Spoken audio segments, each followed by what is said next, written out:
Você está prestes a aprender um dos maiores segredos na história do mundo. É um segredo que tem grandes impactos sobre todos que vivem nesse planeta. A maioria das pessoas sentem que, no fundo, tem algo de errado com a economia mundial, mas poucas sabem o que é. Já se foram os dias em que uma família podia sobreviver com apenas um salário. Cada dia parece mais e mais que as coisas estão fora de controle. Mas apenas uma em 1 milhão entende o porquê. Você está prestes a descobrir o sistema que é responsável por boa parte da desigualdade do nosso mundo. Hoje, os detentores do poder não querem que você esteja ciente disso, pois é esse sistema que os manteve no topo da cadeia alimentar financeira pelos últimos 100 anos. Aprender isso vai mudar sua vida, pois mudará as escolhas que você faz. Se muitas pessoas aprenderem, isso vai mudar o mundo, porque vai mudar o sistema.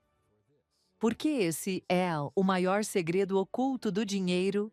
Nunca na história da humanidade, tantos foram roubados por tão poucos. E tudo é possível por meio disso. O maior esquema na história da humanidade. Dizem que dinheiro não nasce em árvores, mas a verdade é que o sistema bancário moderno cria dinheiro muito mais rápido do que as árvores crescem. A maioria das pessoas não faz a menor ideia de como se dá a criação da moeda. Economistas e banqueiros fazem soar tão complexo que as pessoas pensam que não podem entender. Mas eu vou destrinchar nosso sistema monetário na sua essência. Assim você vai ver o esquema por trás da cortina e entender como ele lhe afeta. Todas as sociedades modernas criam suas moedas. Tudo começa quando um político diz: votem em mim, e eu vou fazer com que o governo distribua mais coisas de graça do que o meu oponente. Mas não existe essa história de coisas de graça. Então, para conseguirem oferecer essas coisas de graça, os políticos votam para o país gastar mais do que ele ganha. Isso é chamado de déficit público. Para bancar esse déficit público, o Tesouro Nacional empresta moeda emitindo um título.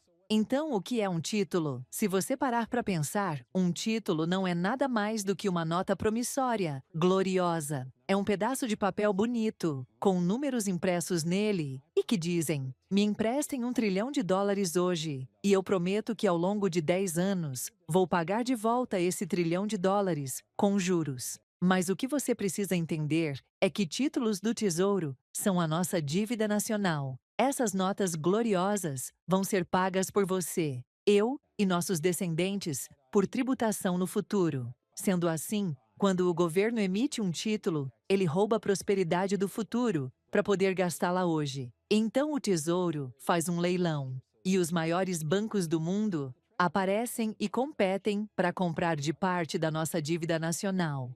E lucram com isso, ganhando os juros. Você vai notar que, conforme nós avançamos por esse processo, os bancos estão lá, tirando uma casquinha a cada etapa do caminho. Isto não é por acaso, como nós veremos em breve. Então, por meio de um joguinho chamado Operações de Mercado Aberto, os bancos podem vender alguns desses títulos para o Banco Central, com lucro. Para pagar pelos títulos, o Banco Central abre seu bom e velho talão de cheques e escreve cheques ruins, falsos, sem fundo e que deveriam voltar, porque são de uma conta que sempre tem saldo zero. Não há um centavo lá dentro. Citando o Banco Central de Boston, quando você ou eu escrevemos um cheque, deve haver saldo suficiente na nossa conta para cobrir esse cheque. Mas quando o Banco Central escreve um cheque, não existe nenhum depósito bancário no qual esse cheque é sacado. Quando o Banco Central emite um cheque, ele está criando dinheiro. O Banco Central entrega então esses cheques para os bancos. E nesse ponto que moeda é criada, os bancos pegam então essa moeda e compram mais títulos no próximo leilão do Tesouro. Mas o que é um cheque? Um cheque também é uma nota promissória. Quando você escreve um cheque, você está escrevendo uma nota que diz: aqui está minha nota promissória por dinheiro. Tudo o que você tem que fazer é ir até o banco e sacar. Bom, é muito importante que você entenda esse processo, porque nós vamos voltar a ele mais tarde e mostrar o efeito devastador que isso tem sobre você. O Tesouro emite notas promissórias Títulos, os bancos. Então compram essas notas usando moeda. O Banco Central, por sua vez, emite notas promissórias, cheques, e os entrega para os bancos em troca das notas promissórias do Tesouro. Os títulos e moeda é criada. Então, o que realmente está acontecendo é que o Banco Central e o Tesouro estão simplesmente trocando notas promissórias, usando os bancos como intermediários. E, abracadabra, pronto!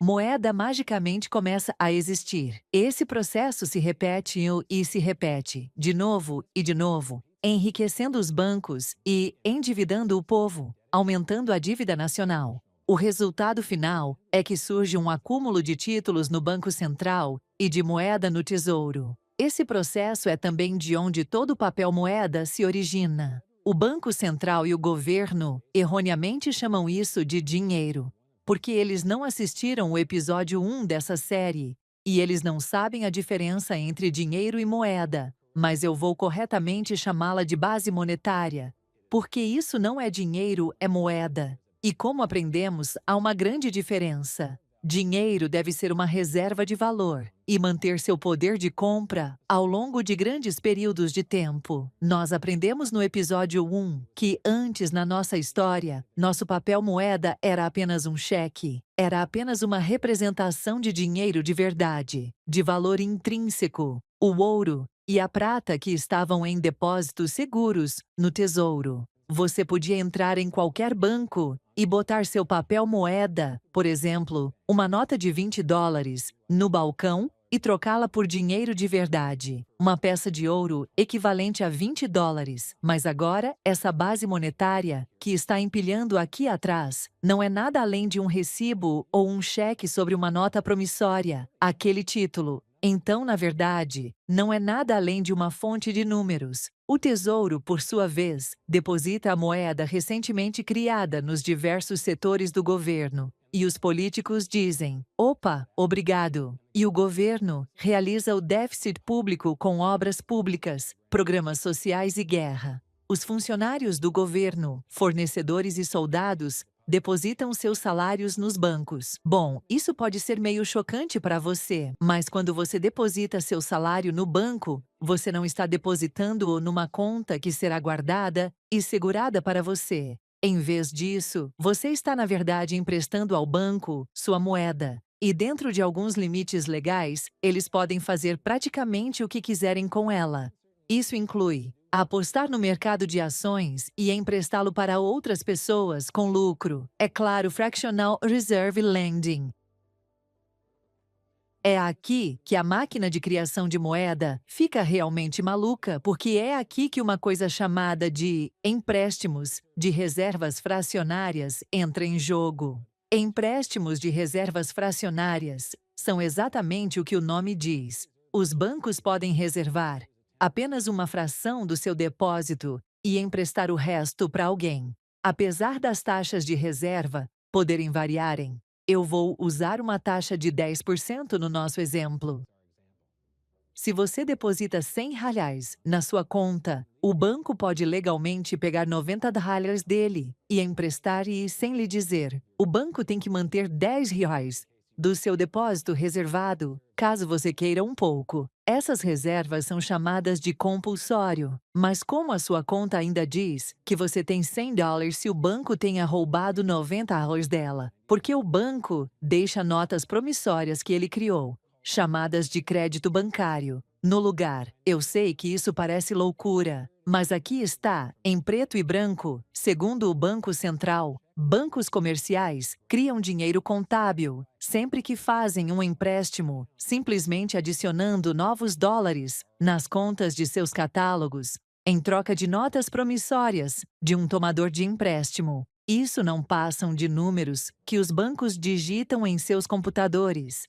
E apesar desses números, criados pelos bancos, através de crédito, serem bem diferentes dos números da base monetária, porque só existem nos computadores, eles também são moeda. Então agora, há $190 em existência. Bom, o motivo pelo qual as pessoas pegam empréstimos no banco é porque elas querem comprar algo. Elas vão comprar uma casa, ou um carro, ou algum item do tipo. Então, o emprestador pega os $90 que o banco o emprestou da sua conta e paga o vendedor do item. Mas aí o vendedor deposita essa moeda na conta dele, e o banco dele empresta 90% disso, e deixa números de crédito bancário no lugar. E agora, há $271 em existência. Esse processo se repete, e se repete até que há uma taxa de 10% de reservas. Um depósito inicial de apenas R$ 100 pode criar até $1.000 de crédito bancário, todo bancado por R$ 100 de compulsório, apenas 10%. Mas como eu disse, as taxas de reserva variam bastante. Em alguns depósitos é de 10%, em outros é de 3%. E em algumas formas de depósito, as exigências de reserva são zero. O resultado é que a expansão da oferta de moeda pelos bancos é bem maior do que esse exemplo lhe fez acreditar. Recapitulando, então, mais uma vez, quando moeda é depositada nos bancos, eles podem emprestá-la. E então, ela é redepositada e reemprestada. Redepositada e reemprestada. Redepositada e reemprestada. De novo, e de novo, criando crédito bancário por todo o caminho. É daí que a grande maioria da nossa oferta de moeda se origina. Na verdade, 92 a 96% de toda moeda existente é criada não pelo governo, mas aqui, no sistema bancário inflation. Bom, quantidades massivas de moeda sendo jorradas na sociedade podem a princípio parecer uma ideal legal. Mas até que você se lembra de um dos mais importantes segredos ocultos do dinheiro, do episódio 1, que os preços dos produtos e serviços funcionam como uma esponja de uma oferta de moeda em expansão. Quanto mais moeda nós temos, mais os preços sobem. É daí que surge a inflação. A verdadeira definição de inflação é uma expansão da oferta de moeda. Subida de preços são apenas os sintomas. Então, toda nossa oferta de moeda não passa de uma porção de caras envolvidos nesse esquema mirabolante, no qual o Tesouro e o Banco Central trocam notas promissórias, gloriosas, e um bando de números que os bancos simplesmente digitam nos computadores. Essa é toda a nossa oferta de moeda. Não é nada além de uma fonte de números, alguns deles impressos, a maioria digitados, e não tem nada além disso. Mas se você acha que aquilo é loucura, se prepare para entrar nas penumbras da economia moderna. Nós trabalhamos por parte dessa oferta de moeda. Verdadeira riqueza é o seu tempo, mas nos trocamos momentos das nossas vidas, hora por hora, dia por dia, e ano por ano, por números que alguém imprimiu em pedaços de papel ou só digitou num computador. Agora, esses números representam nosso sangue, suor, lágrimas, trabalho, ideias e talento. Nós somos o que dá à moeda o seu valor. Mas agora é que vem a verdadeira piada. Nós trabalhamos duro para poder poupar um pouco dessa moeda, para poder pagar o coletor de impostos, que nos USA é conhecido por IRS. Eles então entregam para o Tesouro, para que o Tesouro possa pagar a dívida e os juros sobre aquele título que o Banco Central comprou, com um cheque referente a uma conta que não tem nada nela. Recapitulando. Bom, vamos dar uma recapitulada nesta sessão. Porque é aqui que o sistema começa a roubar. Você e eu, numa escala massiva. Boa parte dos nossos impostos não são usados para escolas, estradas e serviços públicos, mas para pagar juros sobre títulos que o Banco Central comprou com um cheque de uma conta vazia. O Banco Central está cometendo fraude, mas aqui está um dos maiores segredos de todos. Antes da fundação do Banco Central, não havia necessidade do imposto de renda. O Banco Central foi criado em 1913, e nesse mesmo ano, a Constituição foi alterada para permitir o imposto de renda. Você realmente acha que isso foi apenas uma coincidência? Pergunte-se quanto de imposto de renda você pagou durante a sua vida. Boa parte dele foi silenciosamente sugada para as mãos daqueles que são donos do sistema. Sim, esse sistema tem donos. Quem são eles? É um segredo ainda maior que nós Vamos ver em breve. Mas antes nós precisamos entender o rolo do chamado teto da dívida. É todo baseado em um enorme paradoxo. Havia juros correndo naquele título, e havia juros correndo em todos aqueles empréstimos que os bancos fizeram. Isso significa que existem juros correndo sobre todo dólar que existe. Deixe-me lhe perguntar uma coisa. Se você pegou emprestado o primeiro dólar que existe, e esse é o único dólar que existe no planeta, mas você prometeu pagá-lo de volta, com mais um outro dólar de juros. Onde você vai conseguir o segundo dólar para pagar os juros? A resposta é que você vai ter que pegar esse outro emprestado para que ele seja criado e prometer pagá-lo de volta com juros de novo. Então agora, há 2 dólares em existência, mas você deve 4. E assim por diante. O resultado é que nunca há moeda suficiente para pagar a dívida. Há sempre mais dívida no sistema do que a moeda existente para pagá-la. Sendo assim, todo o sistema é inviável, é finito. Ele vai chegar ao fim algum dia. O que aconteceria se o governo parasse de se endividar para fazer os gastos públicos? Os pagamentos nos títulos do Tesouro iriam cessar? O que aconteceria se o público deixasse de pegar emprestado e de se aprofundar em dívidas? Os pagamentos da sua casa ou carro iriam cessar? Não. Há um pagamento vencendo todo mês sobre a dívida e o juro de cada dólar que existe. E esses pagamentos não param. Se nós pararmos de pegar empréstimos, então não se cria mais moeda para substituir a que usamos para fazer esses pagamentos. Quer você esteja pagando um empréstimo ou pagando impostos para fazerem o pagamento de um título, a porção do pagamento usada para pagar o empréstimo extingue aquela porção da dívida, mas a dívida também extingue a moeda. Moeda e dívida são como matéria e antimatéria. Quando se encontram, elas se aniquilam. Se nós pagássemos apenas o montante de todos os empréstimos e títulos que existem, toda essa oferta de moeda simplesmente desaparece. Então, se nós não aumentarmos nossa dívida todo ano, veja o que acontece. A coisa toda entra num colapso deflacionário sob o peso dos pagamentos. Políticos e especialistas falam sobre equilibrar o orçamento, pagar a dívida e viver de acordo com nossa renda. Eles não entendem que isso é deflacionário. É impossível de ser feito no nosso sistema monetário atual, sem colapsar toda a economia. É por isso que qualquer conversa sobre o teto da dívida não é somente ridícula, mas é uma ilusão. O sistema é projetado para requerer níveis crescentes de dívida somente para continuar.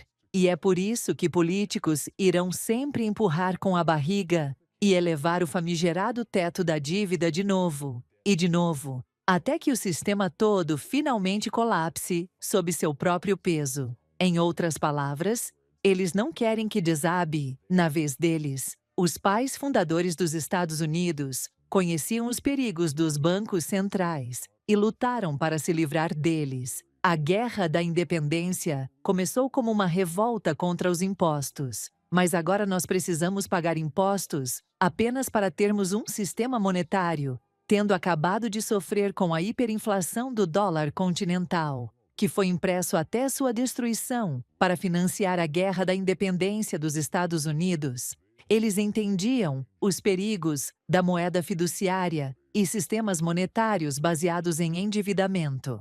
Então, para proteger gerações futuras de roubo institucional e de governos descontrolados, eles escreveram na Constituição que apenas ouro e prata valem como dinheiro, pelo simples fato de que você não pode imprimi-los. Nosso sistema atual não é apenas inconstitucional, mas ele nos rouba da liberdade e prosperidade, pela qual os pais fundadores lutaram e morreram. Nós todos estamos sentindo os efeitos de se ignorar a Constituição no momento.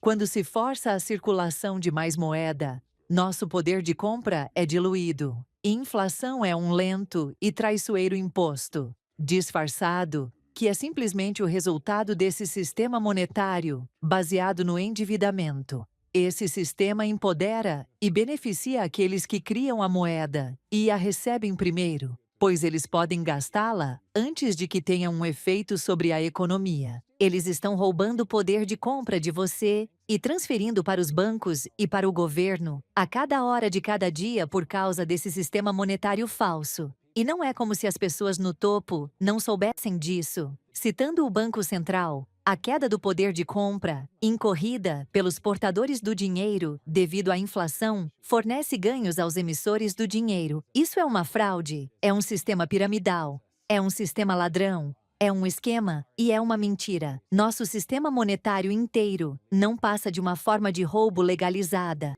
Mas aqui está o maior golpe de todos. O Banco Central não é do governo. Ele tem acionistas. Não há nenhuma agência governamental que tenha acionistas. O que é um acionista? Uma ação representa uma porcentagem de posse sobre uma corporação. Então, os acionistas são os donos dessa corporação. Sendo assim, o Banco Central é uma corporação privada com donos. E você pode ver por você mesmo, se você for ao site do Banco Central, e ele irá dizer: os acionistas recebem rendimentos anuais de 6%. Nós sabemos que as ações do Banco Central foram originalmente emitidas para os maiores bancos dos Estados Unidos. Mas devido a fusões e aquisições ao longo dos anos, você não consegue rastrear quem tem as ações do Banco Central. Esse é um segredo muito bem guardado. Meu palpite seria que os donos são os negociadores primários, os bancos que conseguem lucrar vendendo parte da nossa dívida nacional, aqueles títulos, ao Banco Central, que os compra com um cheque, do nada. Aí nós pagamos impostos para pagar a dívida e os juros sobre esses títulos, para que o Banco Central possa pagar os bancos os 6% de rendimentos. Recapitulando, não se espante se você não entender completamente a fraudulência desse sistema à primeira vista. Pouquíssimas pessoas entendem. Ele é propositadamente complexo. O economista John Maynard Keynes escreveu: dessa forma, o governo poderá secretamente confiscar a riqueza das pessoas, e nenhum homem, em 1 milhão, irá detectar o roubo. Eu acredito que, apresentado da forma correta, qualquer um pode entender esse sistema, ademais do quanto ele seja complexo. Então vamos fazer uma recapitulação e destrinchá-lo ainda mais. Recapitulando, a forma que o sistema funciona é: passo 1. O governo cria notas promissórias gloriosas. Esses títulos aumentam nossa dívida nacional e deixam o povo com a responsabilidade de pagá-los. Passo 2. Notas promissórias são trocadas para criar moeda. O Tesouro vende os títulos aos bancos. Os bancos então vendem nossa dívida nacional, com lucro, para o Banco Central, do qual eles são os prováveis donos. O Banco Central então abre seu talão de cheques, que não tem um centavo, e compra essas notas promissórias, com notas promissórias, que ele escreve cheques, numa conta bancária que tem saldo zero. Então eles dão esses cheques aos bancos, e moeda simplesmente entra em existência, e então o processo todo se repete. Isso resulta num acúmulo de títulos no Banco Central, e de moeda no Tesouro, que na verdade é apenas uma fonte de números. O Tesouro então deposita esses números nos diversos setores do governo. E chegamos ao passo 3. O governo gasta esses números em promessas, obras públicas, programas sociais e guerra. Aí os funcionários públicos, fornecedores do governo e soldados depositam seus salários nos bancos. E chegamos ao passo 4, no qual os bancos multiplicam esses números, magicamente criando mais notas promissórias, por meio de empréstimos de reserva fracionária, no qual eles roubam uma porção do dinheiro de todo mundo e as emprestam. Essa moeda é redepositada, e aí uma porção é roubada novamente. E o processo se repete de novo, e de novo, aumentando a oferta de moeda exponencialmente. E então, nós trabalhamos por alguns desses números, e chegamos ao passo 5, no qual nossos números são taxados. Nós pagamos impostos à Receita Federal, que por sua vez entrega nossos números para o Tesouro, para que o Tesouro possa pagar a dívida e os juros sobre os títulos que foram comprados pelo Banco Central com um cheque do nada. E aí chegamos ao passo 6, a ilusão do teto da dívida. O sistema é projetado para demandar níveis sempre crescentes de endividamento, e irá cedo ou tarde colapsar sob seu próprio peso, porque os políticos sempre o empurram com a barriga. Eles não querem que ele colapse no seu turno. E, finalmente, passo 7. Os donos secretos pegam sua parte. Os maiores bancos do mundo são donos do Banco Central. Esses bancos lucram vendendo nossa dívida nacional para o Banco Central. Eles lucram quando o Banco Central lhes paga juros nas reservas mantidas no Banco Central. E o Banco Central lhes paga 6% de rendimentos sobre suas ações do Banco Central. Esse sistema é fundamentalmente diabólico. Ele canaliza a riqueza da população trabalhadora para o governo e o setor bancário. Ele é a causa dos crescimentos e crises artificiais das economias modernas. E ele causa a grande disparidade de renda entre os ricos e os trabalhadores. E ele só é possível porque nós não usamos mais dinheiro de verdade. Nós usamos moeda. Mas o pior de tudo, ele é uma forma de escravização. Bond. Título vem da palavra bondage, escravidão. Sempre que o governo emite um título, ele é uma promessa de fazer-nos pagar impostos no futuro. Ninguém lhe perguntou se você gostaria de pagar impostos hoje pela prosperidade que os antigos aproveitaram no último século. Ninguém está perguntando às nossas crianças se elas querem trabalhar duro no futuro para pagar pela prosperidade que nós estamos aproveitando hoje. George Washington escreveu certa vez para James Madison: nenhuma geração tem o direito de contrair dívidas maiores do que possam ser pagas durante o decorrer de sua própria existência, roubando a prosperidade de amanhã para poder gastá-la. Hoje, nós escravizamos a nós mesmos e gerações futuras. Bom, isso tudo soa muito ruim, mas há grande esperança, pois você é a maior ameaça a esse sistema monetário falso. Esse sistema depende de que o público permaneça ignorante sobre seu funcionamento. Por favor, compartilhe esse conhecimento com todos que você conhece, pois um público informado, que entende direito o sistema, pode construir um futuro melhor para as gerações que virão. E agora eu lhe deixo com essa citação, vastamente atribuída a um ex-diretor do Banco da Inglaterra. O sistema bancário moderno fabrica dinheiro do nada. O processo é talvez o mais surpreendente passe de mágica que já foi inventado. O sistema bancário foi concebido em iniquidade e nascido no pecado. Banqueiros são donos da terra. Tome-a deles, mas deixe-os com o poder de criar dinheiro e controlar o crédito. E com o toque de uma caneta, eles vão criar dinheiro suficiente para comprá-la de volta outra vez. Mas se quiserem continuar como escravos dos banqueiros e a pagar os custos de sua própria escravidão, deixe-os continuar a criar dinheiro e a controlar o crédito.